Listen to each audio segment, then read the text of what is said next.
సిద్దిపేట జిల్లా చేర్యాలలో పోలీసులు flag March చేపట్టారు. ఎన్నికలు ప్రశాంత వాతావరణంలో జరిగేలా చూడాలని ఏసీపీ సదానందం అన్నారు. ఎన్నికల కోడ్ అమల్లో ఉందని చెప్పారు. కోడ్ ఉల్లంఘించిన వారిపై చట్టరీత్యా చర్యలు తీసుకుంటామని ఏసీపీ హెచ్చరించారు.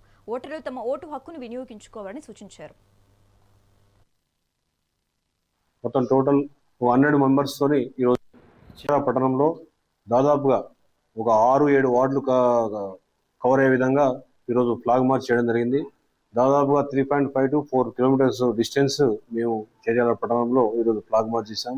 దీని యొక్క ప్రధానమైన ఉద్దేశం ఏంటంటే ప్రజలు ఎవరు కూడా అభద్రతా భావానికి గురి కాకుండా స్వేచ్ఛగా వారి మనసాక్షి ప్రకారంగా వారికి నచ్చిన వారికి ఓటు వేసే విధంగా వాళ్ళలో భరోసా కల్పించే ఉద్దేశంతో, అట్లాగే అందరూ కూడా ఓటు హక్కును వినియోగించుకోవాలనే ఉద్దేశంతో వారి ముందే పబ్లిక్ ముందే సంఘ విద్రోహ శక్తులు ఎవరితో వారిని హెచ్చరించే విధంగా మీ రోజు ఈ కార్యక్రమాన్ని చేపట్టడం జరిగింది. దానిలో భాగంగా గ్రామస్తులతో సమావేశంలో అక్కడే మా సంఘ విద్రోహ శక్తి సస్పెక్ట్స్ కానీ రౌడీస్ కానీ వాళ్ళని కూడా పిలిచి, క్రిమినల్ రికార్డు ఉన్న వాళ్ళని పిలిచి వాళ్ళకు కూడా హెచ్చరికలు జారీ చేయడం జరిగింది.